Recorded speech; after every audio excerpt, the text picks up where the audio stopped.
नमस्कार, मुद्दा देख रहे हैं आप और मैं हूं आपके साथ ज्योति सांगवान। नेता प्रतिपक्ष भूपेंद्र हुड्डा के 4 डिप्टी सीएम बनाए जाने के ऐलान के बाद, कांग्रेस के सत्ता में आने के बाद 4 डिप्टी सीएम बनाए जाने के ऐलान के बाद हरियाणा में जातिगत राजनीति को लेकर नई बहस शुरू हो गई है।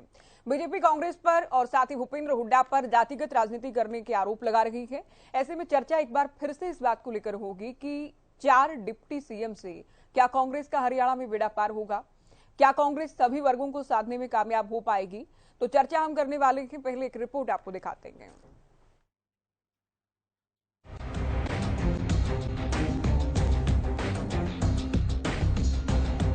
हरियाणा में चुनाव करीब आते आते जातिगत कार्ड खेला जा रहा है। पहले नेता विपक्ष भूपेंद्र हुड्डा ने ब्राह्मण समुदाय से डिप्टी सीएम बनाने का ऐलान किया, तो अब 1 या 2 नहीं बल्कि 4 डिप्टी सीएम बनाने का ऐलान कर दिया गया है। जी हां, भूपेंद्र हुड्डा का दावा है कि 2019 में ही पार्टी ने तय कर लिया था कि कांग्रेस की सरकार बनने पर 4 अलग अलग समुदाय के डिप्टी सीएम बनाए जाएंगे। आज नहीं कहा हमने कहा 2019 के चुनाव से पहले पार्टी ने फैसला किया था। चुनाव से पहले जब चुनाव में हमने ये था कि हम 4 डिप्टी चीफ होगा, उनमें एक ब्राह्मण समाज का भी होगा, एक दलित समाज का होगा, बैकवर्ड कास्ट से होगा। इस तरह प्रकार से हमने वही आज बात दोहराई है, उस पर हम कायम। 24 में कैसे होगा सर? कितने? 24 में भी एक ब्राह्मण 4 डिप्टी चीफ होगा। जो 19 में था, जो ऑलरेडी पार्टी की पॉलिसी बनी हुई है, जो ऐलान किया हुआ 19 में, वो उस पर कायम है। ठीक, सरकार नहीं। हुड्डा के ऐलान पर बीजेपी नेताओं ने जमकर हुड्डा पर वार किए। वहीं पूछा, सरकार में रहते हुए हुड्डा ने ब्राह्मण समुदाय को लेकर क्या किया? वहीं अब बीजेपी नेताओं और मंत्रियों ने कहा, न कांग्रेस सत्ता में आएगी, न 4 डिप्टी सीएम होंगे। पहले सरकार बनी, ये क्वेश्चन मार्क अभी बहुत बड़ा है। और सरकार बनी तो कौन बने, कौन होगा मुख्यमंत्री, कौन बनाने वाले होंगे? CWC बनाती है कि या कोई बंदा बनाता है? आप कहने वाले तो CWC के मेंबर भी नहीं है, तो कौन सी डिसीजन की ये प्रक्रिया है? ये ठीक है कि पिछली बार दोनों पिता पुत्र सोनीपत रोहतक में हारे, जिस प्रकार के कैंडिडेटों से हारे, तो वो उनको अंदर का रियलाइजेशन हो रहा होगा कि भाई किस प्रकार से हमारी दोनों पिता पुत्रों की हार जो है वो उसको समाधान के लिए हम किस रास्ते पर जा सकते हैं। नहीं, कुछ और बढ़ा दो, अभी 4 तो कम है मेरे ख्याल के, और भी थोड़े बढ़ा दे, पर ना 9 मन तेल होना ना राधा नाचना, तो ऐसा मौका आने का नहीं। अगर वो ब्राह्मण समाज को ऐसा कहते हैं कि भाई हम डिप्टी सीएम बनाएंगे, तो अगर ये बयान कांग्रेस का है तो कांग्रेस सीएम के लिए क्यों नहीं प्रपोज करते? सीएम ही कहते कि सीएम बनाएंगे। और अगर चौधरी भूपेंद्र सिंह हुड्डा ये बयान दे रहे कि मैं बनाऊंगा, इसका मतलब कांग्रेस तो नहीं बना रही, हुड्डा साहब अपने आप कह रहे कि मैं बनाऊंगा, तो मैं समझता हूँ इस बयान में कोई वो नहीं है, दम नहीं लगता मुझे बयान में। और ये केवल और केवल लोगों को लालच देने की बात है केवल, और डिप्टी सीएम से कुछ नहीं होता। भाई सारा हरियाणा जानता है, हर लोग जानते हैं, प्रदेश के 3.25 करोड़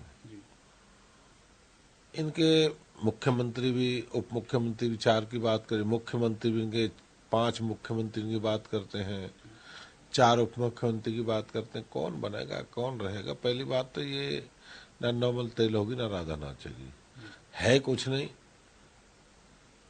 और शोर पूजा, और भाड़ा मांग रहे, मुंबई का भाड़ा है ना दिल्ली तक का भी। हुड्डा के ऐलान पर उठ रहे सवालों को लेकर कांग्रेस विधायक नीरज शर्मा ने कहा कि हरियाणा कांग्रेस में हुड्डा ही सर्वा सर्वे हैं। हुड्डा जो कहते हैं वो करते हैं। हुड्डा साहब वो व्यक्ति है कि रघुकुल रीत सदा चली आई, प्राण जाई पर वचन न जाई। हुड्डा साहब अपने वचनों से पीछे नहीं हटते। हुड्डा साहब 100% अपनी जुबान के पक्के व्यक्ति हैं। आप आज तक एक चीज बताओ जो हुड्डा साहब ने सार्वजनिक तौर पे कही हो। पहली बात तो हुड्डा साहब कहते नहीं है, इस मामले में बड़े मशहूर हैं कि हुड्डा साहब कहते नहीं कर देते हैं, और जो कह दी हुड्डा साहब ने वो तो पत्थर की लकीर है। जाहिर है हरियाणा अब चुनावी मोड पर है। चुनावी रण में जातिगत समीकरण साधने के प्रयास अभी से तेज हो गए हैं। 2019 में किए गए वादे का हवाला देते हुए हुड्डा ने 4 अलग अलग समुदायों से डिप्टी सीएम बनाने का वादा कर लगभग सभी वर्गों को साधने का प्रयास किया है। तो बीजेपी भूपेंद्र हुड्डा पर जातिगत राजनीति करने के आरोप लगा रही है। ऐसे में देखना यह है कि हुड्डा के 4 डिप्टी सीएम के फॉर्मूले से कांग्रेस को कितना फायदा होगा और बीजेपी हुड्डा के जातिगत कार्ड का क्या तोड़ निकालती है। News desk, Haryana news. चलिए डिबेट की शुरुआत करते हैं। कुछ खास मेहमान हमारे साथ जुड़ गए हैं। प्रवीण अत्रे, प्रवक्ता बीजेपी, केवल ढींगरा, प्रवक्ता कांग्रेस पार्टी, रजत पंजेटा, प्रवक्ता इनेलो, और साथ ही अनुराधा शर्मा, प्रवक्ता आम आदमी पार्टी हमारे साथ स्टूडियो में हैं। स्वागत है आप सभी का। शुरुआत ढींगरा साहब आपसे। 4 डिप्टी सीएम, क्या लगता है कि आपको इस तरह का ऐलान करके, हालांकि 2019 में भी कहा गया था, इसमें कोई दोहराई नहीं है, लेकिन क्या 4 डिप्टी सीएम अलग अलग वर्गों से बनाने का दावा करने से आप लोगों का बेड़ा पार हो जाएगा, सत्ता में आ पाएंगे आप लोग, सभी वर्गों को साथ पाएंगे? देखिए, बेड़ा पार तो लोग कर देंगे, और बेड़ा पार सिर्फ 4 डिप्टी सीएम से नहीं कर देंगे, भाजपा का सुपड़ा साफ करके ही कर देंगे। भाजपा का सुपड़ा साफ हरियाणा में होने जा रहा है, उससे ही बेड़ा पार जो है वो हो जाएगा। उसके बाद हम जितने जो 4 उप मुख्यमंत्री भी बनाएंगे, वो हम उन सभी वर्गों को प्रतिनिधित्व देंगे। उसमें देना कोई गलत बात नहीं है। हम जो जितने सभी वर्ग हैं उनको जोड़ने का काम करते हैं, और भाजपा जो है उनको तोड़ने का काम करती है। और जो तोड़ने वाले हैं वो अपना काम करते रहते हैं, हम जोड़ने का काम करते रहते हैं, इसलिए हम जोड़ते रहते हैं सभी को, और सभी को जोड़ेंगे, और जो हरियाणा का विकास है वो भी कराएंगे। जिस तरह से आज हरियाणा जॉब के मामले में 22वें 23वें नंबर पे आ रखा है, उसको हम दोबारा नंबर 1 लाने का काम करेंगे। ये 4 ही क्यों? ये क्या फॉर्मूला निकाला गया हो? 5 क्यों नहीं, 6 क्यों नहीं? 36 बिरादरी का आगे फिर तो हालांकि 14 मंत्रियों की लिमिट है, लेकिन 4 का ही क्यों? क्या सोचकर ही डिसाइड किया होगा आप लोगों ने कि 4 वर्गों को ले लेते हैं, बाकी फिर अधिकार नहीं है लोगों का, अलग अलग वर्गों का? देखिए, ये फैसला 2019 के अंदर कांग्रेस पार्टी ने ये फैसला लिया था कि हम 4 उप मुख्यमंत्रियों को बनाएंगे, 4 वर्गों को अपना प्रतिनिधित्व देंगे, लेकिन हर वर्ग को देंगे दूसरे तरीके से। और भी बहुत सारे काम होते हैं। उप मुख्यमंत्री का देने का मतलब ये है कि जो इलाके की अपनी आवाज, अपनी बिरादरी की आवाज कोई भी उठा सके, उसको उठाने के लिए उसको प्रतिनिधित्व देंगे। और जो दूसरे वर्ग है, मंत्री बन के नहीं उठा बना सकते हैं, हम मंत्री बन के नहीं उठा सकते, मंत्री बना सकते हैं, किसी को कोई और काम दे सकते हैं। हम सभी वर्गों को साथ लेकर चलते हैं। कांग्रेस पार्टी एक पार्टी है पूरे देश के अंदर जो सभी वर्गों को साथ लेकर चलती है, चाहे वो हिंदू हो, मुस्लिम हो, सिख हो, ईसाई हो, जैन हो, बौद्ध हो, सभी वर्गों को साथ लेकर के चलती है, और सभी जातियों के पक्ष में भी काम करती है। हाँ, सिर्फ एक ही पार्टी है देश के अंदर जो हिंदुओं को आपस में तोड़ती है, हिंदुओं को आपस में अलग अलग करने का काम करती है। चाहे वो कोई वर्ग हो, कोई जाति हो, कोई धर्म हो, उन सभी वर्गों को अलग करने के लिए जो जाति अभी 9 साल 10 साल में काम कर रही है, वो है भारतीय जनता पार्टी, जिन्होंने सभी वर्गों को तोड़ा है। और ये सारे अब देश को पता लग गया, प्रदेश को भी पता लग गया, लेकिन देश को भी पता लग गया। जाट आरक्षण उसका सबसे बड़ा जो प्रमाण था। जैसे ही खट्टर सरकार प्रदेश के अंदर आई थी, सबसे पहले जाट वर्सेस नॉन जाट किया था, और इसी तरीके से हर प्रदेश के अंदर, पंजाब में सिख वर्सेस नॉन सिख किया था, गुजरात में पटेल वर्सेस नॉन पटेल किया था, महाराष्ट्र में मराठा वर्सेस नॉन मराठा किया था, और पूरे देश में अभी या 2019 में ही क्यों याद आ रहा है आप लोगों को? जितने लोग थे सभी को आपस में अलग अलग। 2009 में आप लोग सरकार में थे, ठीक है, थोड़े टाइम के लिए चंद्रमोहन आप लोगों ने पहले कार्यकाल में डिप्टी सीएम उनको बनाया था, लेकिन 2009 की बात करें, 13 मिनिस्टर बनाए गए, 9 सीपीएस बनाए गए। उस वक्त क्यों नहीं याद आया ब्राह्मण समुदाय से होना चाहिए, या 4 अलग अलग डिप्टी सीएम होने चाहिए? सत्ता से बाहर जाने के बाद ही बातें यादें आती हैं आपको? हमने कुलदीप शर्मा जी को स्पीकर बनाया, डिप्टी सीएम की बात हो रही है। चलिए प्रवीण अत्रे जी, अरे ये ऐलान, ये ना, ये इस ऐलान से आपसे डिस्कस कर लेंगे हम। नहीं सर, नेक्स्ट टाइम हम आपसे ज्योति जी से डिस्कस करके बनाया करेंगे किसको क्या बनाना है। ठीक है, कर लीजिएगा। अब प्रवीण अत्रे जी, कहीं ऐसा तो नहीं कि आप लोगों में कोई हड़बड़ी, कोई डर? केवल ढींगरा जी, इतना जेन्युइन सवाल मैं कर रही हूँ, आप क्यों सर नहीं, आप क्यों मुखला रहे मेरे सवाल पर? हरियाणा की जनता नहीं समझना चाहेगी कि तब आप लोगों ने 13 मंत्री बनाए थे, 9 सीपीएस बनाए थे, उस वक्त कितने डिप्टी सीएम बनाए? नहीं, डिप्टी सीएम की बात हो रही है ना सर। मेरा सवाल गलत है क्या? अगर आपको फिर भी आपको लगता है कि मुझसे पूछ लेंगे तो पूछ लीजिएगा। सुनिए तो सही, अगर हमने किसको कैसे प्रतिनिधित्व देना है, ये पार्टी फैसला करेगी या मैं करूंगा या आप करेंगी? मैं तो पार्टी सवाल फैसला कर पूछूंगी। रही है तो उसको आप- मैं तो सवाल हम- पूछूंगी। वो मुख्यमंत्री बोल रहे हैं, मेरा हम सवाल अगर मुख्यमंत्री गलत हो तो बोल बता रहे हैं। दीजिएगा। इसमें प्रवीण किसी को अत्री जी, क्या ऐतराज है? प्रवीण मैं अत्री कह जी, रहा हूं हम जोड़ने का काम करते हैं, तो कुछ अभी लोग रुकेंगे, तोड़ने का काम अभी करते हैं। सुनेंगे जो या लोग बोलते तोड़ने ही का काम रहेंगे? करते केवल हैं, जी, वो तोड़ते बैक रहेंगे, टू हम बैक जोड़ते 5 रहेंगे। सवाल पूछ लिए आपसे मैंने। प्रवीण जी, अत्री जी, जी, जी। कहीं ऐसा तो जी, नहीं कि जी, कांग्रेस एक तरफ तो दावा कर रही है कि हम मजबूत हैं और भूपेंद्र हुड्डा की बहुत बड़ी लहर है हरियाणा में, ये भी दावा कर रही है कांग्रेस। तो अब जो ऐलान किया गया कि उससे कोई डर है आप लोगों में कि 4 डिप्टी सीएम की बात कह दी है 4 अलग अलग वर्गों से, अब बीजेपी क्या तोड़ निकाले इसका? देखिए यदि ऐसा है कि जो भूपेंद्र सिंह हुड्डा ने बोला उससे तो कांग्रेस की बौखलाहट और घबराहट नजर आ रही है।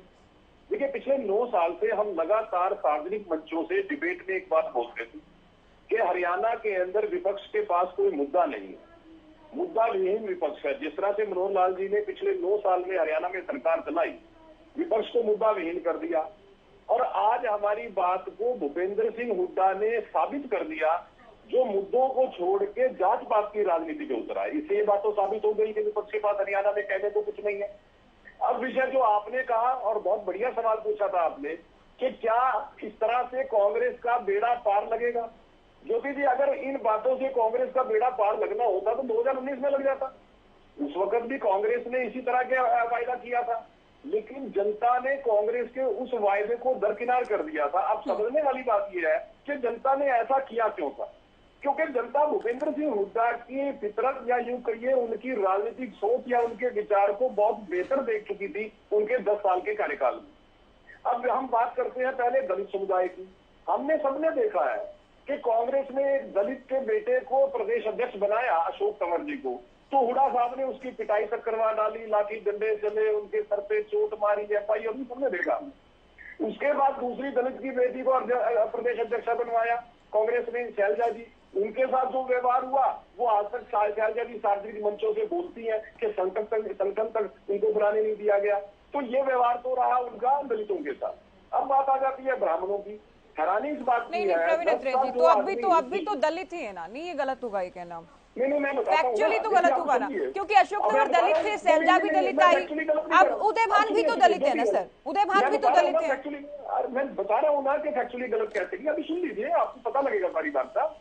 अभी जो भूपेंद्र सिंह हुड्डा ने कल बोला था कि ब्राह्मण को मुख्यमंत्री बनाएंगे, उसके 4 घंटे के बाद ही कैथल में उदय भान जी ने बड़ा स्पष्ट तौर पे बोल दिया कि हुड्डा साहब जो है जन भावना में बह गए थे, इसलिए ऐसा बोल दिया होगा, वरना ये निर्णय करने का अधिकार को पार्टी नेतृत्व को है कि किसको सीएम बनाएंगे और किसको डिप्टी सीएम बनाएंगे। तो इससे क्या साबित हुआ कि हुड्डा साहब जो है, जो व्यवहार पहले 2 प्रदेश अध्यक्षों से कर चुके हैं, उसी व्यवहार से उदय भान जी के साथ शुरू हो गए हैं। तभी उदय भान जी को ये बात बोलनी पड़ी, वरना तो उदय भान जी हुड्डा साहब की हाँ में हाँ मिला देते। क्यों नहीं मिला इन्होंने हाँ में हाँ? आगे आगे देखिए क्या होगा, इंतजार कीजिए, क्योंकि ये सोच है हुड्डा साहब की। अब बात आती है ब्राह्मण वर्ग की। देखिए 10 साल सत्ता में रहे हुड्डा साहब। हुड्डा साहब ने सत्ता में रहते हुए क्यों नहीं सोच लिया ब्राह्मणों के बारे में? क्यों नहीं चिंता करनी ब्राह्मणों की? ब्राह्मणों की एक छोटी सी मांग थी कि भगवान परशुराम के नाम पे एक डाक टिकट जारी हो जाए, ब्राह्मण वर्ग का सम्मान हो जाएगा। लेकिन हुड्डा साहब ने 10 साल ये काम नहीं किया, मनोहर लाल जी ने आके ये काम कर दिया।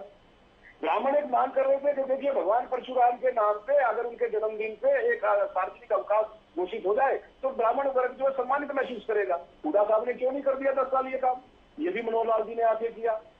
अब मेडिकल कॉलेज का नाम भगवान परशुराम के नाम पे रख दो, क्यों नहीं हुड्डा साहब कर सके ऐसे काम? ये भी मनोहर लाल जी ने किया। पंचकुला का ब्राह्मण समाज 10 साल हुड्डा साहब की सरकार में दी थी, केवल इस बात के लिए संघर्षरत रहा कि एक चौक का नाम भगवान परशुराम के नाम पे रखा जाए। वो भी नहीं किया, वो भी आगे मनोहर जी ने किया। तो जब जो व्यक्ति सत्ता में रहते हुए ब्राह्मण वर्ग को इग्नोर करता रहा हो, तिरस्कार करता रहा हो, अब 2005 से 2009 की जो सरकार थी, हुड्डा साहब की एक बार रिकॉर्ड निकलवा के देखिए। उनके मित्र थे विनोद शर्मा जी, मंत्री बनाए क्योंकि मित्रता थी, लेकिन उनका जब इस्तीफा हुआ उसके बाद क्यों नहीं किसी ब्राह्मण को मंत्री बना दिया? क्यों ऐसे हालात पैदा किए कि ब्राह्मण नेताओं को कांग्रेस छोड़ के जाना पड़ा? नाम आपके सामने है, गिनवाना शुरू करूंगा तो समय लगेगा। तो जो व्यक्ति लगातार ब्राह्मण समाज के तिरस्कार करता रहा हो, उसको अचानक एकदम से ब्राह्मण समाज की इतनी चिंता क्यों होने लगी? विषय ये है जो जिस पे बात की जानी चाहिए। ऐसा क्यों हुड्डा साहब को लगा? क्योंकि सत्ता से जब उनको 9 साल की दूरी पच नहीं रही है, उनको एक बात समझ आ गई। देखिए हुड्डा साहब की हार किससे हुई? एक ब्राह्मण से। उनके पुत्र की हार किससे हुई? एक ब्राह्मण से। तो हुड्डा साहब को एक बात समझ में आ गई कि जिस वर्ग की आपने अनदेखी की, इस वर्ग की अनदेखी करके आप सत्ता प्राप्त नहीं कर सकते। तो उन्होंने अभी नीरज शर्मा को हमने सुना, ओम प्रकाश धनखड़ के बयान पर वो कह रहे हैं कि उनकी भी तो ब्राह्मण समुदाय से ही हार हुई ना, पार्टी की राज्य इकाई के अभी जो अध्यक्ष हैं, हालांकि उस वक्त नहीं थे, उस वक्त मंत्री होते थे। आप समझिए धनखड़ साहब, देखिए हम बात जब भारतीय जनता पार्टी की मनोहर जी की कर रहे हैं तो उसके उदाहरण तो मैं दे रहा हूँ कि लगातार ब्राह्मण समाज का सम्मान किया जाना है। उसके हमारे पास उदाहरण है, मैंने भी आपको बताया है। भाई करनाल के अंदर एक चौक का नाम भाई मतीदास भाई सतीदास के नाम पे रखना, ये भी ब्राह्मण समाज को सम्मान देने की बात है। तो जो मनोहर लाल जी तो लगातार सम्मान देने की बात करते हैं, लेकिन हुड्डा साहब का व्यवहार एकदम उससे उलट रहा। और सोने पे सुहागा एक और है, हुड्डा साहब दिल्ली जाते हैं, तालकटोरा स्टेडियम में एक प्रोग्राम अटेंड करते हैं और वहां पे स्टेज पे खड़े होकर कहते हैं कि मैं जाट पहले हूँ, मुख्यमंत्री बाद में हूँ। ये जाति का दम भरने की क्या आवश्यकता थी?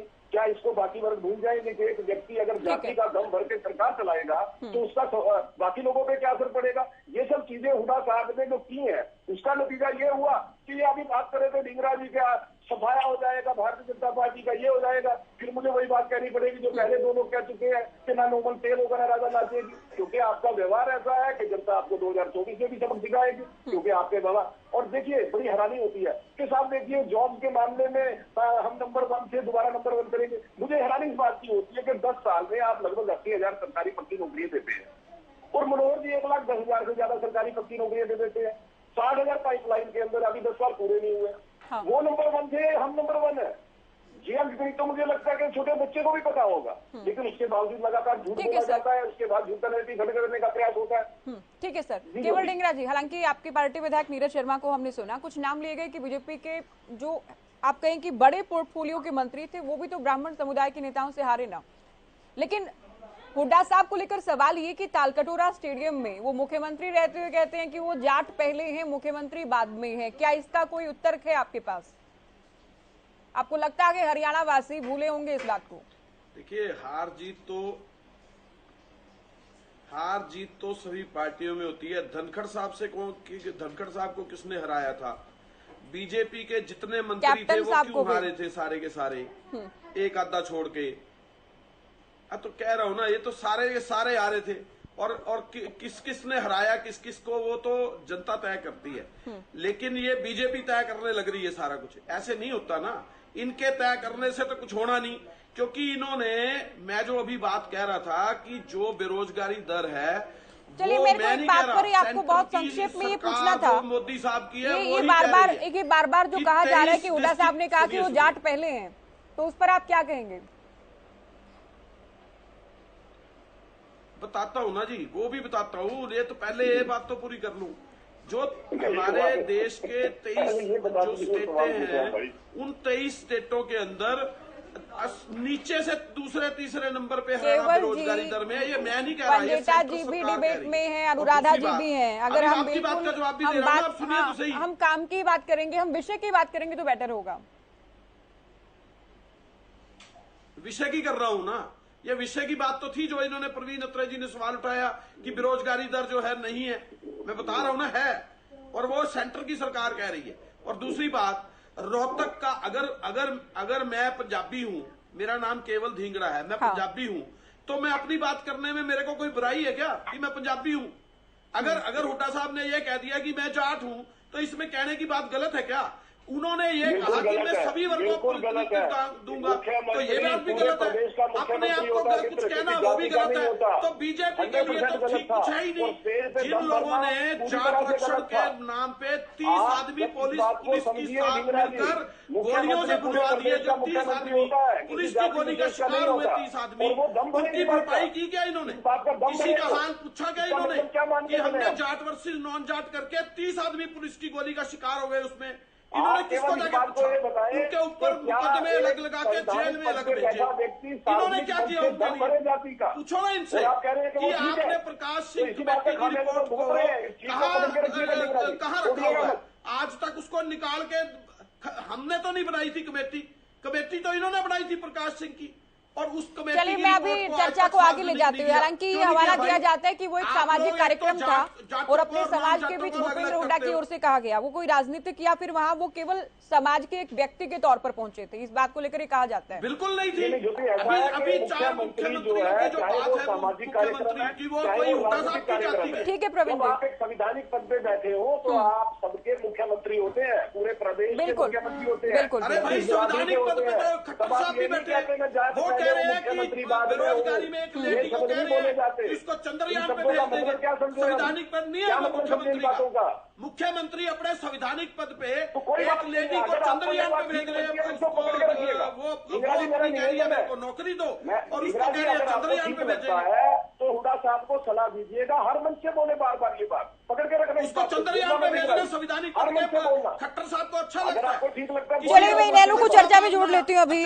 पंजेटा जी मैं फरसे से गर्दन काट दूंगा। ये एक संविधानिक पद पे बैठा हुआ मुख्यमंत्री। ओके प्रवीण जी ये कह रहे हैं अगर ये बात सही है कि वो मुख्यमंत्री होने से पहले जाट समुदाय से हैं तो आगे भी हुड्डा साहब इसी बात पर बने रहे कि वो पहले जाट हैं। निवेदन है मेरा, ये निवेदन कर रहे हैं। ठीक है मैं अभी इस बात का क्या मतलब है, इस बात का क्या मतलब है इस बात से? मैं आपको कह रहा हूँ कि मैं पंजाबी हूँ, मैं अपनी बात करता हूँ कि मैं पंजाबी हूँ, किसी को तकलीफ है, मैं ब्राह्मण हूँ, वो समुदाय की बात है, काम की बात है, 4 मुख्यमंत्री बनाने की बात है, क्यों ना बनाया दम भरने का इमारती नहीं हूँ। क्यों ना मुख्यमंत्री बनाए? आपको क्या प्रॉब्लम है? जो व्यक्ति ये बीजेपी को क्या दिक्कत है? हमें मुख्यमंत्री 4 बनाते हैं। अगर हम 4 मुख्यमंत्री बनाते हैं तो बीजेपी पे पेट में क्यों दर्द है? चलिए मैं अभी पंजेटा जी को चर्चा में जोड़ बीजेपी के पेट नहीं ये कह रहे हैं कि संविधान आप अगर मुख्यमंत्री हो गए, केवल ढींगरा जी अब तो आप कुछ भी कहते रहे, लेकिन कल को अगर आप ही मुख्यमंत्री हो तो आप सभी के हैं, फिर आप किसी जाति विशेष के नहीं हो सकते, ये कहना है इनका। बीजेपी कह रहे हैं अरे भाई हम तो सभी के हैं। ढींगरा जी मैं अभी मुझे चर्चा को आगे ले जाने दीजिए सर, मुझे 2 पैनलिस्ट इंतजार कर रहे हैं सर। सुनिए अभी सुनिए पंजेटा जी, 4 डिप्टी सीएम हुड्डा साहब ने कहा था ब्राह्मण समुदाय, रोहतक से कांग्रेस विधायक बीबी बत्रा ओबीसी समुदाय से कह चुके थे। अब 4 डिप्टी सीएम की बात बिल्कुल नई नहीं है, 2019 में भी कहा गया था। आपको लगता है कि कोई रंग लाएगा ये वाला फॉर्मूला कि 4 अलग अलग वर्गों से डिप्टी सीएम देगी कांग्रेस अगर सत्ता में आई? देखिए ज्योति जी, 2019 में जो कहा गया था वो 2019 के लिए कहा गया था। अब तो हुड्डा जी बार बार ये बयान देते हैं कि हम सक्षम हैं, ये उनके सक्षम वाले बयान की तो बिल्कुल ही विपरीत वो जो बयान अब दे रहे हैं। तो कल का बयान तो सिर्फ एक डिप्टी सीएम का था, कल से आज आते आते 24 घंटे में 4 हो गए हैं। मुझे लगता है 4 तो केवल सीएम ही बनाने पड़ेंगे जो आज हालात है हरियाणा के अंदर। 4 तो मुख्यमंत्री हैं, आपको मैं नाम बता देता हूँ। श्रीमती किरण चौधरी जी हैं, रणदीप सुरजेवाला जी हैं, शैलजा जी हैं और खुद हुड्डा जी हैं। तो पहली बात तो कांग्रेस की सरकार बनने जा नहीं रही, अगर बनने जा भी रही है तो ये काम प्रभारी का है। वो खुद को सीएम मुख्यमंत्री कैसे बना सकते हैं जबकि ये इनका हाईकमान तय करता है। लेकिन एक उदाहरण के रूप में क्योंकि बात यहाँ पंजाब की हुई, तो कांग्रेस का आपको याद होगा कि 2 दलित सीएम बनाया था और 2 उप मुख्यमंत्री बनाए थे, सुखजिंदर सिंह रंधावा और ओम प्रकाश सोनी। हाँ। लेकिन फिर भी कांग्रेस चन्नी जी को दलित वाला फॉर्मूला लेके, लेकिन फिर भी कांग्रेस का क्या हाल हुआ था कांग्रेस का पंजाब में, वो हम किसी से छुपा नहीं है। लेकिन यहाँ जब आपने बात करी, जहाँ अत्रे जी बोल रहे थे कि क्या हाल किया शैलजा जी, उससे पहले अशोक तंवर जी का, देखिए यहाँ पर भी दिलचस्प है, यहाँ पर भी जाति में भी गुट बने हुए हैं। अब आपने बात तो कह दी इनके जो अभी प्रेसिडेंट है, लेकिन वो हुड्डा गुट से हैं। तो दलित तो है ना, हुड्डा गुट के जो दलित है वो दलित नहीं क्या पंजेटा जी? फूलचंद मुलाना थे पहले, फिर अशोक तंवर थे। ये तो जाट और दलित का तो कॉम्बिनेशन बहुत समय से लेकर चल रही है कांग्रेस। नहीं, कांग्रेस क्यों अकेली लेके चल रही है? वो तो सोशल इंजीनियरिंग तो हम भी लेके चल रहे हैं बड़े लंबे समय से। ये कांग्रेस के ऊपर अकेला कोई वो कॉपीराइट है क्या कि कांग्रेस नहीं, का प्रदेश अध्यक्ष की बात कर रही हूँ, इनके दलित प्रदेश अध्यक्ष है ना, आपके तो नहीं। अरे आप बीजेपी का बात कर रहे हैं इस बात को। मैं कह रहा हूँ जाति में भी यहाँ गुट बने हुए हैं। अगर यहाँ बना भी दिया तो अगर ये सब जातियों के बना देंगे, वैसे तो 4 पे थमने वाली जातियां है नहीं। इन्होंने काम सभी को, कांग्रेस के प्रवक्ता ने काम सभी को साथ लेके चल रहे हैं। मामन खान का साथ कहाँ दिया इन्होंने? बिल्कुल नहीं दिया। उसके बाद अब आप देखिए बात यहाँ हो रही थी, थोड़ा भाजपा पे भी आते हैं। भाजपा ने ये कहा कि हमने ब्राह्मण समाज का बहुत ज्यादा किया। अरे भाई, एक छुट्टी कर दी चौक, अरे हम 10 छुट्टियां कर देते हैं। आपने एक चौक का नाम लगा दिया, हम 10 चौक के नाम। ये क्या जाति, आपने क्या पूरी कम्युनिटी के लिए क्या किया? आप अगर इसको बहुत अचीवमेंट मान रहे हैं, मैं इसको अचीवमेंट नहीं मानता हूं। ये अचीवमेंट नहीं है कि आप किसी समाज के लिए कुछ कर रहे हो। वैसे तो मुख्यमंत्री बिल्कुल निश्चित तौर के ऊपर वो किसी जाति विशेष का नहीं होता। हाँ। सारी की सारी जातियां होती हैं। ऐसा कुछ नहीं है कि आप सभी के मुख्यमंत्री हो, सभी की रिस्पॉन्सिबिलिटी आपकी है।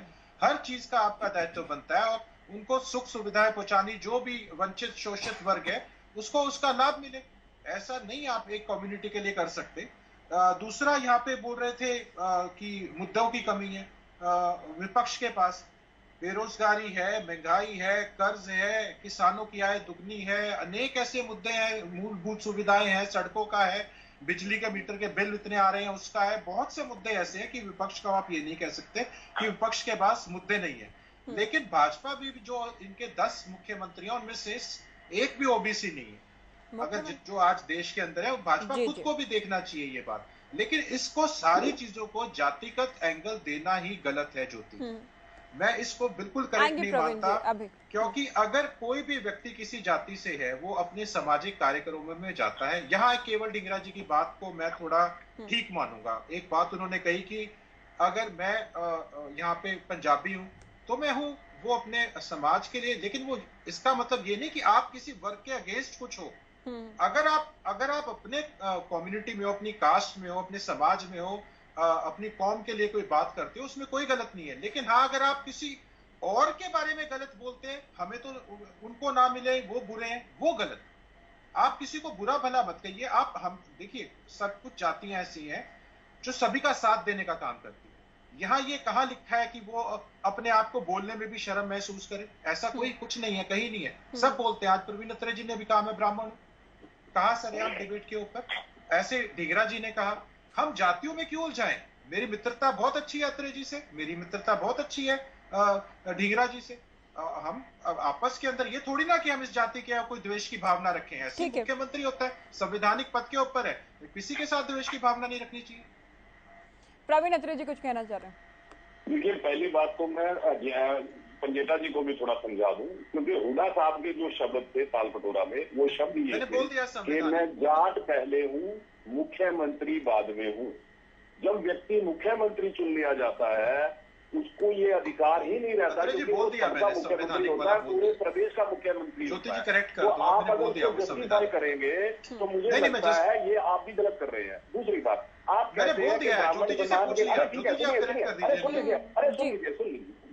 आप अगर ये कहते हैं कि मनोहर लाल जी ने भगवान परशुराम के जन्मदिन पे छुट्टी घोषित कर दी या डाक टिकट जारी कर दी, ये तो कोई बड़ी बात नहीं हुई। मुख्यमंत्री जी कई बार ऐसे बयान दे चुके हैं। सुन लो भाई, अत्रे जी, मुख्यमंत्री खुद कई बार ऐसे विवादास्पद बयान दे चुके हैं। अरे सुन लो, जब आप बोलोगे मैं जवाब दूंगा भाई, जवाब देने के लिए बैठा हूँ, लेकिन मेरे बारे में मुझे बोलने दो, अपनी बारे में आप बोलो।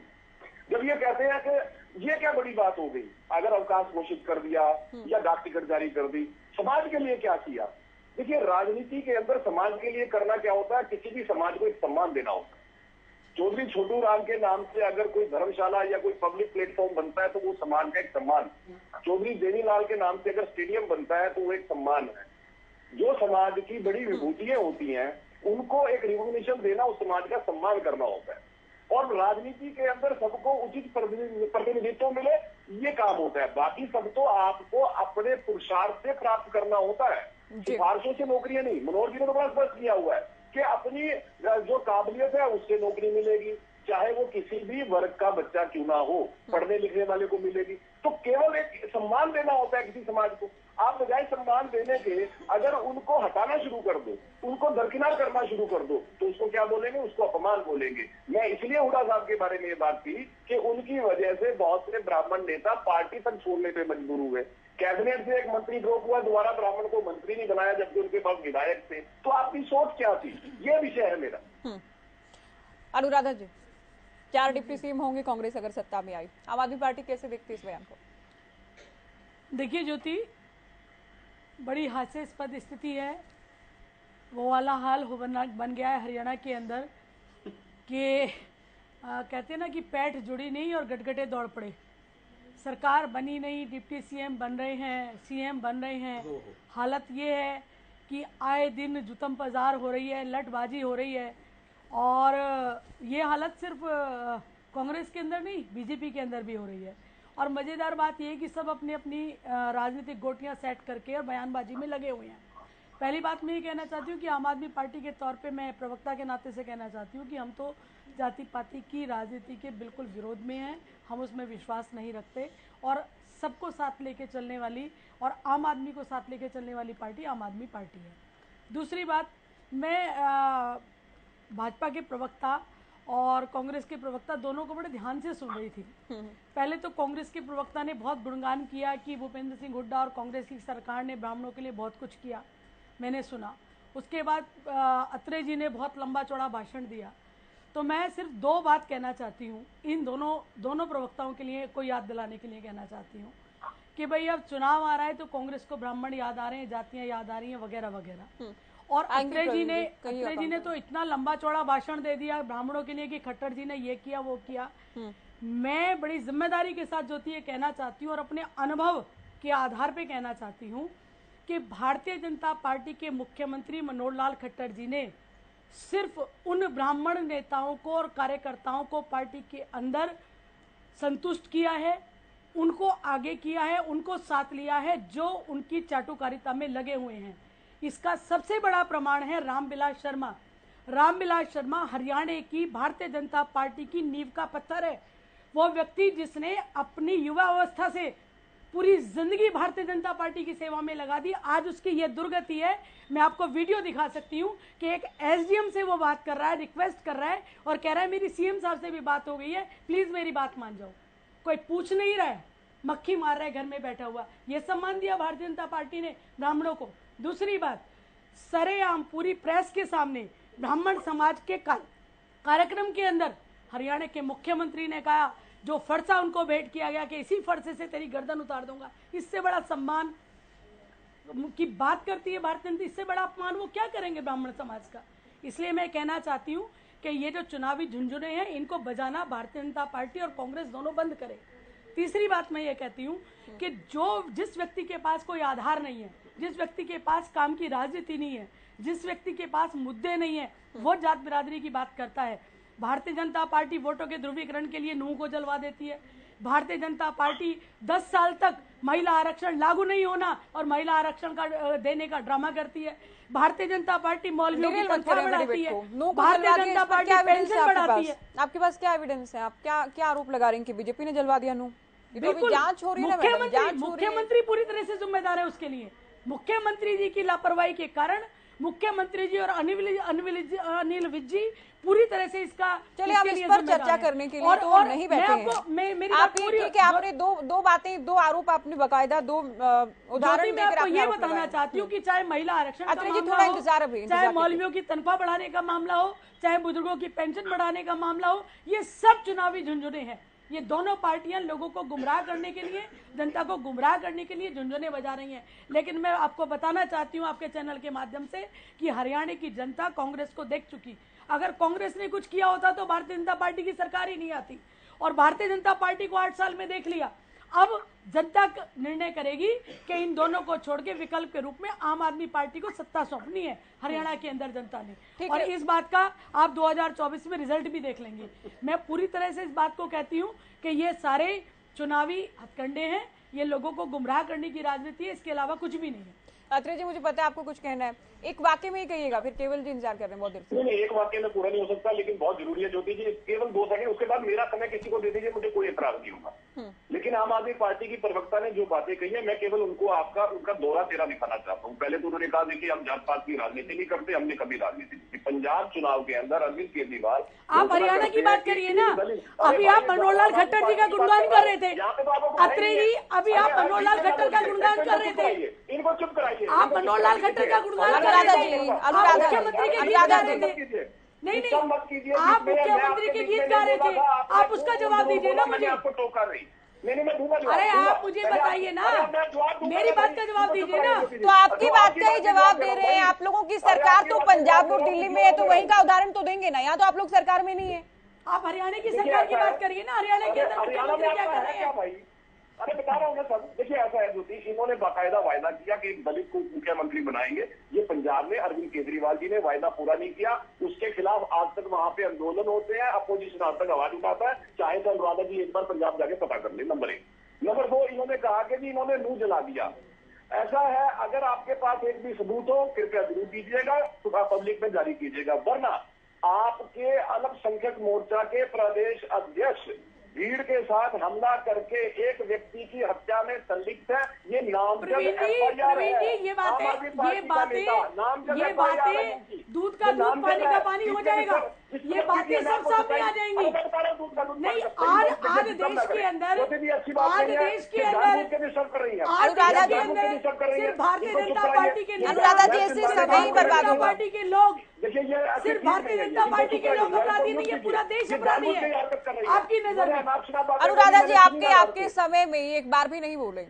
नहीं, आप मेरी बात आपको के लिए बोलना क्या चाहिए। जवाब देंगे? तो आपकी बात का तो जवाब दे रहे हैं, आपकी ही तो बात का जवाब दे रहे हैं। आप नए सवाल पूछ रही है साथ साथ, ऐसे नहीं ना।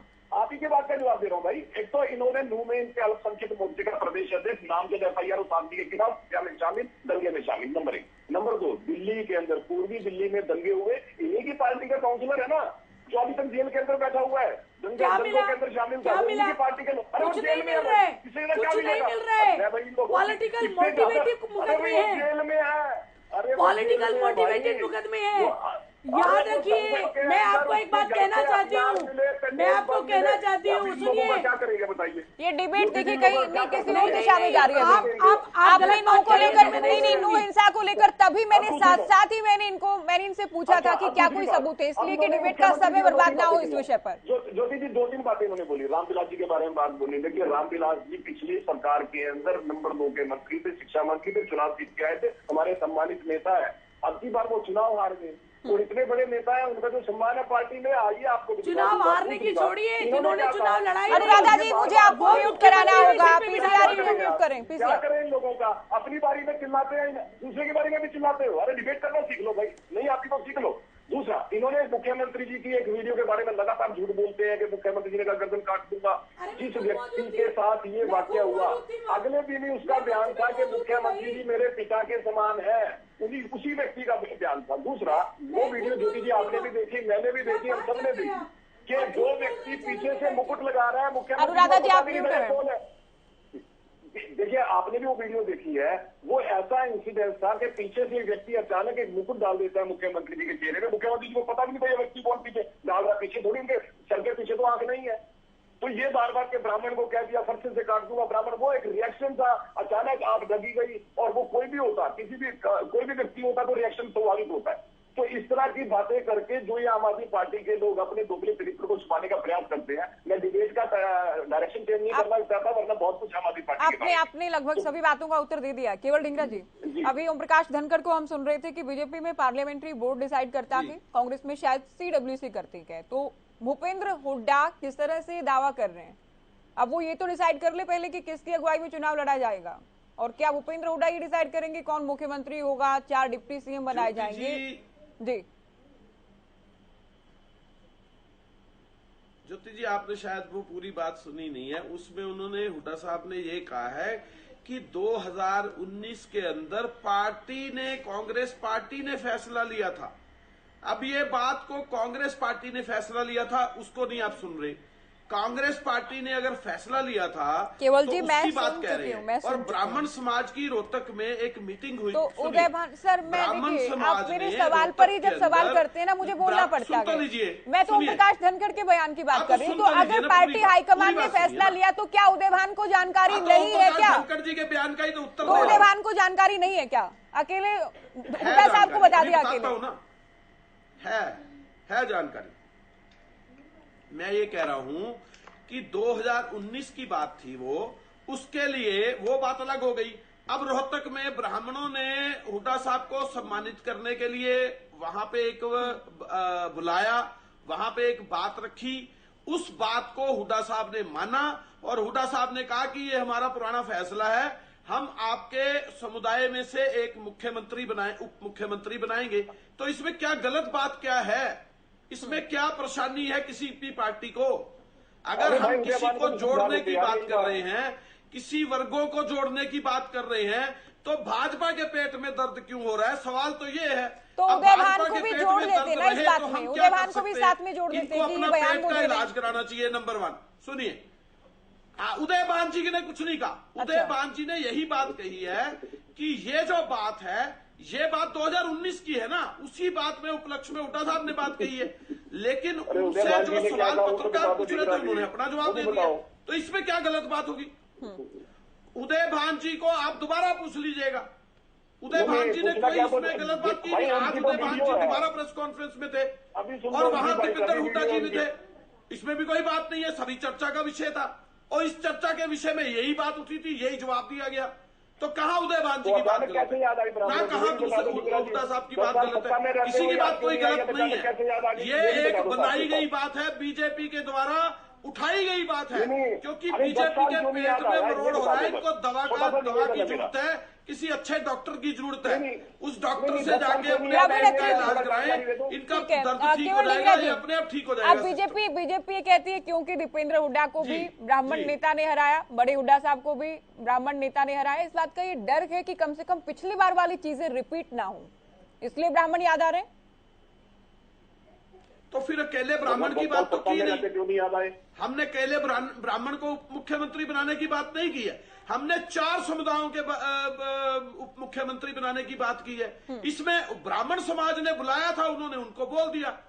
अब दूसरे समाज बुलाएंगे, उनको भी बोल देंगे। आप इसमें तो बहुत सारे समुदाय हैं डींगरा जी, कितनों को बोलेंगे? 36 बिरादरी का हरियाणा है। इन्होंने सभी जातियों को तोड़ा है 9 साल के अंदर। इन्होंने 9 साल के अंदर सभी जातियों को हरियाणा के अंदर तोड़ने का काम किया है। अभी कैथल के अंदर राजपूत वर्सेस गुर्जर करने का काम किसने किया? इन्होंने ही तो किया। जाट वर्सेस नॉन जाट करने का काम किसने किया? इन्होंने ही तो किया। वो जो राजकुमार सैनी था वो क्या काम कर रहा था? बीजेपी का एमपी था वो। और जो रोशन लाल आर्या जी का जिक्र कर रहे थे, वो भी तो इन्हीं के साथी था उस समय। कौन कौन नहीं था उस समय जो ये काम कर रहा था? जाट के साथ क्या करेंगे, दूसरे के साथ क्या करेंगे, प्रशासन निकाल के क्या करेंगे? जाट रक्षण के सामने कितने प्रशासन निकाले इन्होंने, कौन कौन से समुदाय से निकाले? राजकुमार सैनी उनका हेड था ना। तो ये क्या कर रहे थे उस समय? आज इनको मरोड़ ये है कि कांग्रेस की सरकार बन रही है, मुद्दों के बीच में ये फेलियर है। भर्तियां इन्होंने की नहीं, बेरोजगारी में हरियाणा नंबर 1 है, क्राइम में हरियाणा नंबर 1 है। इस करके पेट में मरोड़ हो रहा है इनके, इस करके पेट में दर्द हो रहा है। सरकार तो जो गई इनकी, क्योंकि इनको लोगों ने नकार दिया हुआ है और हर रोज करते हैं मुद्दों पे चर्चा आपके साथ। आपको पता है इनको लोगों ने नकार दिया, इसलिए इस तरह की बातें कर रहे हैं। इसलिए आप जात पात पे उतर आए, यही वजह आपकी जात पात पे। अरे भाई, आपको नकार दिया तभी तो लगे हुए ये काम करते। आप लोगों ने 9 साल के अंदर इन्हीं जनता के लिए क्या किया? ब्राह्मणों के लिए क्या किया? दूसरे समुदायों के लिए आपने क्या किया? बताइए, गिनाइए जरा मुझे, आप गिनाइए मुझे आपने क्या किया? आज की डिबेट में नहीं, ये उपलब्धियां गिनवाने के लिए ऐसे आदमी लगाए हैं जो बाहर से आ रहे हैं। मैं पंडित जी का चेयरमैन कहाँ देखिए, हमने ओके अभी कहीं और मत लेकर जाइए डिबेट को। बताइए, केवल डींगरा जी आपकी पार्टी को लेकर डिबेट कर रहे हैं, आपकी पार्टी को लेकर डिबेट कर रहे हैं सर। आप लोग जो वादा कर रहे हैं उसको, चेयरमैन लगाया बाहर का, आपकी पार्टी के वादे को हम टाइम दे रहे हैं, आप इधर उधर घुमा रहे हैं। स्टेट का ही चेयरमैन नहीं लगाया, हमने तो ब्राह्मण समाज का लगाया चेयरमैन, इन्होंने लगाया हरियाणा के स्टेट से बाहर का चेयरमैन। बताइए कहाँ खड़े? मेरा सवाल सीधा सा है, जवाब दीजिए ना, सांसद है, मेरी बात का जवाब है क्या? रहेगी आपके पास? आज जो रिप्रेजेंटेटिव, आप बताइए कितने ब्राह्मणों के लिए आपने काम किया? और आपने जो अभी एचपीएससी का चेयरमैन लगाया वो कहाँ से आता है? वो हरियाणा से आता है। आपको पूरे 3 करोड़ की जनसंख्या में से एक एचपीएससी का चेयरमैन नहीं मिला। क्यों नहीं पूरा कर दिया? आपको पौने 3 करोड़ की जनसंख्या में अगर एचपीएससी का चेयरमैन नहीं मिला तो आप क्या करोगे हरियाणा के लिए? सत्ता में रहने में क्यों नहीं आता है? अब 30 से ज्यादा पेपर लीक हो गए, आपने क्या किया? आप जानबूझ के लीक करवा रहे हो, भर्तियां आप हरियाणा से बाहर के लोगों की कर रहे हो। जुडिशरी का पेपर लीक होता है, आप लोग केवल डींगरा जी अभी सुनिए सर। आप लोग करते क्या हो? केवल ढींगरा जी रुकिए अभी तो आप। आप जात पात में उतर आए। हम छोटे छोटे राज्यों में देखते हैं, हरियाणा की बात करें, हिमाचल की बात करें, पंजाब की बात जात करें। पात का काम तो ये करते हैं केवल ढींगरा इन्होंने जी किया सर, क्या? हर 9 बार साल में निवेदन जात-पात करना किया पड़ रहा है और क्या आपको, किया? हर बार निवेदन करना पड़ रहा है आपको, दूसरों को भी टाइम लेने दीजिए सर। सुनिए अभी पंजिटा जी, देखिए हम पंजाब की बात करें, हिमाचल की बात करें, हरियाणा की बात करें, कांग्रेस की गुटबाजी के कारण ही कहीं ना कहीं 4 कार्यकारी अध्यक्ष भी बनाने पड़ते हैं, अलग अलग खेमों के, अलग अलग नेताओं से जुड़े। तो कहीं ऐसा तो नहीं कि अलग अलग नेता जो अब गुटबाजी नजर आ रही है। केवल ढींगरा जी सवाल सुन लीजिए सर, क्या उन्हीं को एडजस्ट करने के लिए वादा किया जा रहा है कि मुख्यमंत्री? आपका सब सुन रहा हूं मैं ज्योति जी। मीडिया को पहले तो जो हरियाणा के प्रभारी हैं कांग्रेस के, पहले तो उनसे इस बयान का स्पष्टीकरण मांगना चाहिए। शैलजा जी की प्रतिक्रिया और रणदीप जी की और किरण जी की प्रतिक्रिया अगर आप इस डिबेट में बाइट में चलाते तो डिबेट और भी दिलचस्प हो जाती। लेकिन मैं अभी भी हुड्डा जी के बयान को इसीलिए तवज्जो नहीं देता क्योंकि मुझे पता है कि कांग्रेस की वर्किंग क्या है। वो सक्षम नहीं है अपने आप को सीएम डिक्लेयर करके और मैं ही 4 डिप्टी सीएम बना दूंगा। वो इस बात के लिए अधिकृत भी नहीं है और इतनी उनकी ताकत नहीं है कि वो हाई कमान से भी ऊपर। उन्होंने नहीं कहा, क्योंकि अगर उन्होंने अपने आप को सीएम कब कहा? उन्होंने कहा जे मैं बनूंगा तो अब वो ही बनाएंगे ना। मैंने भी तो यही कहा ढींगरा जी, अगर मैं बन गया तो मैं बनाऊंगा ना। अरे कमाल है, तो वो अधिकृत वो नहीं है। सीएलपी लीडर है, वरिष्ठ नेता है, 10 साल मुख्यमंत्री रहे हैं, कमाल कर रहे हो। बिल्कुल हाँ, मैं बिल्कुल मानता हूँ। वो तो हिमाचल में भी वीरभद्र जी की फैमिली थी, सुक्खू जी को बना दिया। ऐसा नहीं है ना, वो ही doesn't take all the calls. बिल्कुल बनाया, ऊपर ऑब्जर्वर थे, उनका नाम रिकमेंड किया था। ज्योति जी बीच में इंटरप्शन आ गई है थोड़ी। केवल जी दूसरा ज्योति जी ठीक है, मैं मानता हूँ, थोड़ा ढींगरा जी की बात को भी तवज्जो देते हैं कि एसडीओ लगाए थे बिजली विभाग में, 80 में से केवल 2 हरियाणा के थे। 2020-21 में से भी 180 में से केवल 22 हरियाणा के थे। असिस्टेंट प्रोफेसर भी 18 में से 11 बाहर के लगा दिए थे इन्होंने। एग्रीकल्चर डेवलपमेंट ऑफिसर भी लगाए थे, उसमें से भी 23 में से 16 बाहर के लगा दिए थे इन्होंने। टेक्निकल एजुकेशन डिपार्टमेंट में भी 157 में से 106 बाहर के लगा दिए थे इन्होंने। ऐसी बहुत सी नौकरियां स्टाफ नर्स की हैं, वेटनरी की। तो ऐसा नहीं है कि हरियाणा से बाहर के युवाओं को जॉब्स नहीं मिल रही। जो जॉब्स वैसे हरियाणा में कम है, ये तो सरकारी अब जो पार्लियामेंट में भी आंकड़े दिए जा रहे हैं, वहाँ बेरोजगारी की हालत जो है, बाकी आरबीआई के हिसाब से। अत्रे जी उस पर जवाब देंगे सर, समय नहीं है ना, हम विषय पर नहीं, मैं समय नहीं खराब करता हूं। तभी जस्टिफाई कर पाएंगे हम विषय को, जब हम विषय पर ही बात करेंगे। विषय पे आते हैं, देखिए। हाँ नहीं, आप में विषय पे आते हैं। देखिए ज्योति जी, बात ऐसी है कि परवीन अत्रे जी ने भी एक बार डिबेट में कह दिया था कि अभय सिंह जी ने भी कहा था मैं जाट पहली हूँ, इसीलिए मैंने इंडियन नेशनल लोकदल छोड़ दी। हाँ नहीं, आपको सिर्फ इतनी सी छोटी सी बात है कि उन्होंने किसी जाति के बारे में कभी गलत नहीं कहा। अगर आप सिर्फ इस वजह से किसी को छोड़ देंगे, इतने लंबे समय तक आप साथ रहे, उसके बाद आपने स्पष्टीकरण एक डिबेट पे दिया भी, अभय सिंह जी ने कुछ ऐसा कह दिया कि मैं जाट पहली हूँ, इसीलिए आपने इंडियन नेशनल लोकदल छोड़ दी। ये तो आपके अंदर जाटों के प्रति एक नफरत की भावना दर्शाता है। ऐसा नहीं होना चाहिए। आपको बहुत मान सम्मान दिया था पार्टी ने, ऐसी बात नहीं है। और मैं तो ज्योति जी ये जात पात में पढ़ना ही नहीं चाहता। आज गरीबी में अगर हम देखें ना ज्योति जी, कि अगर एक जात का कोई गरीब है तो उसको आप दरकिनार कर दीजिए, तो जो दूसरी जात का गरीब है वो सच में गरीब है। बहुत से ऐसे लोग हैं, अगर आप 1,80,000 वाला भी अगर आप मापदंड देखें, तो जिनके घरों में आज सच में गरीबी है, वो जात पात से अलग है। उसमें गरीबी तो गरीबी है, तो वो अपने आप में एक जात है, उसके बारे में भी तो सभी पार्टियों को सोचना चाहिए इस पर। जी निश्चित तौर पे ज्योति जी, ये जो बात है जाति पाति वाली, हम तो इसमें बिलीव ही नहीं करते।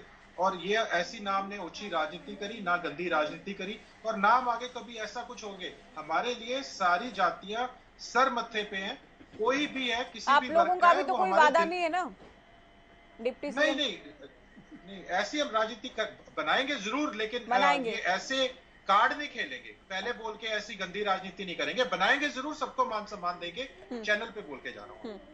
तो आपने भी तो इशारों में बोल दिया, बनाएंगे और सबको मान सम्मान देंगे। सबको ऐसा नहीं करेंगे ना, बताएंगे नहीं, वोट बटोरने के लिए थोड़ी ना बोलना है। जो करके दिखाएंगे, कहने में नहीं विश्वास रखते, करने में विश्वास रखते। प्रवीण अत्रे जी, देखिए ऐसा है, अभी ढींगरा जी एक बात बार बार रिपीट कर रहे थे कि हुड्डा साहब ने ये कहा कि यदि मैं बनूंगा तो मैं डिप्टी सीएम बनाऊंगा, और कहते हैं ये पार्टी का फैसला है। हाँ। अभी कैप्टन अजय यादव साहब अपनी डिबेट में ये कह रहे थे कि पहले चुनाव तो होने दीजिए, किसको बहुमत मिलता है इसका फैसला होने दीजिए, उसके बाद पार्टी नेतृत्व तय करता है किसको नेता बनाना है किसको नहीं बनाना। ये कैप्टन अजय यादव बोल रहे थे। अब पहली चीज तो ये है कि कैप्टन अजय यादव इस बात को जानते हैं कि बहुमत नहीं मिलेगा, तभी उन्होंने ये लाइन ऐड की कि किसको बहुमत मिलेगा किसको नहीं मिलेगा। यही तभी ये लाइन ऐड की कि कोई भी नेता बोलने से पहले 10 बार सोचता है। पहली चीज वही बात होगी, ना नोमन तेल होगा ना राधा नाचेगी। और दूसरा, ये बात पार्टी हाईकमान तय करता है, ये कैप्टन अजय यादव कह रहे हैं। उसके बाद हुड्डा साहब दम किस बात का भर रहे हैं। और हुड्डा साहब ने 2019 में ये भी कहा था कि ये कांग्रेस पहले वाली कांग्रेस नहीं लगी, तो हमें उसको भी मान के चलना चाहिए। लेकिन देखिए ज्योति जी, आज हरियाणा में कितना बड़ा परिवर्तन हुआ। पहले इस हरियाणा में हम किस बात की चर्चा करते थे, मीडिया में खबरें चलती थी कि नौकरी निकली, फला नेता का बेटा लग गया, नेता का बच्चा लग गया, फला अधिकारी का बच्चा लग गया, इस तरह की खबरें चलती थी। लेकिन आज मनोहर लाल जी ने ऐसी व्यवस्था बदली कि बच्चा अपनी काबिलियत में लगेगा। तो आलोचना का स्तर मालूम क्या हुआ, अब नेता के बच्चे तो लगते नहीं है, अफसरों के बच्चे तो लगते नहीं है, गरीब आदमी का बच्चा लगता है काबिलियत से। तो स्तर ये हो गया कि साहब देखिए बाहर ही लगा दिया, प्रदेश से बाहर का लगा दिया, क्योंकि आलोचना जो है वो करनी है, क्योंकि ये आपका प्रतिपक्ष होने का धर्म है। तो आप मुद्दाहीन आलोचना कीजिए। और उस मुद्दाहीन आलोचना के चक्कर में हालात ये हो गए कि हुड्डा साहब ने अपना राजनीति का ट्रैक ही बदल दिया। अब बार बार जब हम बात करते हैं कि डिप्टी सीएम बनाएंगे, तो मुझे लगता है कि कोई भी बात बोलने से पहले आपको ये बताना चाहिए कि आपने जो राजनीतिक जीवन, सार्वजनिक जीवन अब तक बिताया है, उसमें आपने क्या किया। अभी पंजेटा जी कह रहे थे कि देखिए प्रवीण अत्री जी ने कहा कि अभय सिंह जी, बिल्कुल अभय सिंह जी ने दुनिया के अंदर ये बात बोली।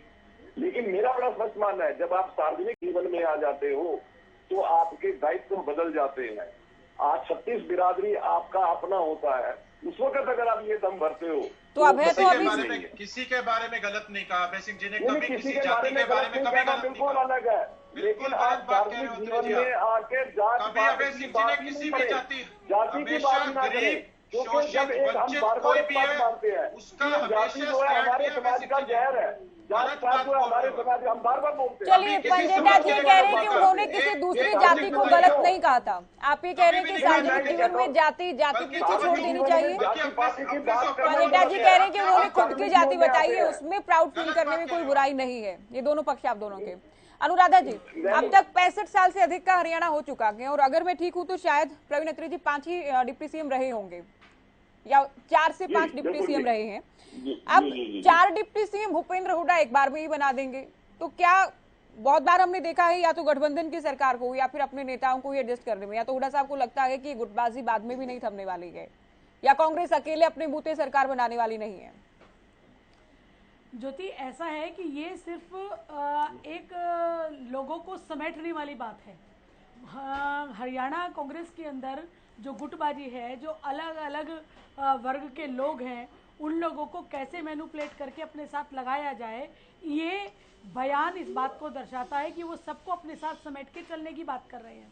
और अभी मैं अत्रे जी को सुन रही थी, जो बार बार इस बात को रिपीट कर रहे थे कि जो प्रतिनिधि बन जाता है, जो चुन जाता है, वो सबका होता है, वो किसी वर्ग का नहीं होता। तो जरा वो मुझे बताएं कि इस हरियाणा को जाट और नॉन जाट में मनोहर लाल खट्टर जी ने क्यों बांटा, वो बताएं कि उन्होंने, वो बताएं। मेरा सवाल सुनिए, मेरा सवाल सुनिए, फिर जवाब दीजिएगा। अगर आपके अंदर दम है तो मेरा सवाल सुनिए शांति से, फिर जवाब दीजिएगा। मैं बड़े आदर से आपका जवाब सुनूंगी। अगर वो इस बात को मानते हैं कि चुना हुआ प्रतिनिधि सबका होता है, तो उन्होंने तो भारतीय जनता पार्टी को ही लोकल पंजाबी में बांट दिया। उन्होंने तो पंचनद बना के, पंजाबी सभा बना के 18 सीटों को फोकस करने की राजनीति करके भारतीय जनता पार्टी को गर्त में ला दिया हरियाणा के अंदर। ये एडिटोरियल है, ये एडिटोरियल है, ये मैं नहीं कह रही, ये मैं नहीं कह रही, ये विश्लेषक कह रहे हैं, ये विश्लेषक कह रहे हैं, मैं बता रही हूँ विश्लेषक कह रहे हैं।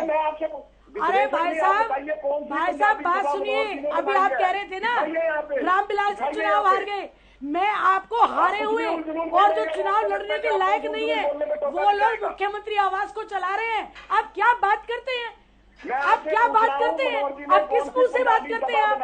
अरे भारतीय जनता पार्टी को मुझसे ज्यादा नहीं जानते आप। भारतीय जनता पार्टी को मुझसे ज्यादा नहीं जानते आप। आपको ज्यादा जानकारी आपने पंजाबी सभा का आपने आरोप लगा दिया, ये बताएं। भारतीय जनता पार्टी को दिए मैंने।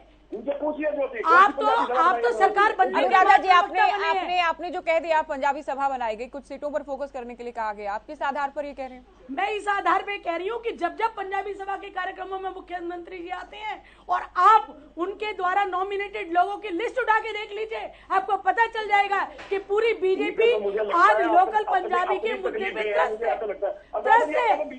मैं ज्योति जी आपको एडिटोरियल दे सकती हूँ, मैं आपको एडिटोरियल दे सकती हूँ, इसके ऊपर लिखा हुआ पूरा। ये मैं नहीं कह रही, विश्लेषक कह रहे हैं। अरे क्या बात करते हैं आप?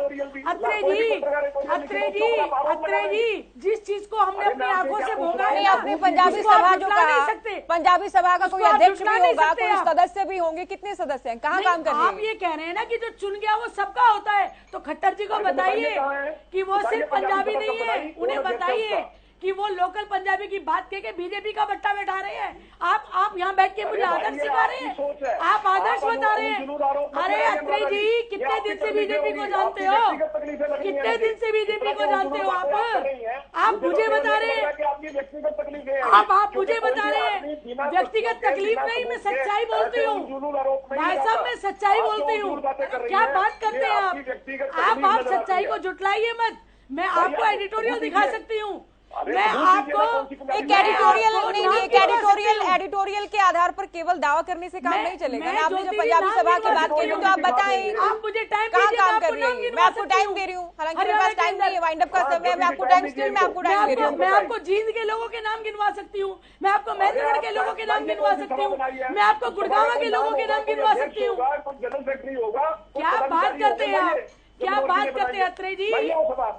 चलिए आगे, समय नहीं अलाउ कर रहा है। बहुत शुक्रिया आप सभी का, आप लोगों ने वक्त दिया और चर्चा हमने की कि क्या अब जातिगत कार्ड से हरियाणा की राजनीति की दिशा तय होगी, क्या भूपेंद्र हुड्डा को या कांग्रेस को इसका फायदा मिलेगा, इसे लेकर चर्चा की। फिलहाल दीजिए इजाजत, नमस्कार।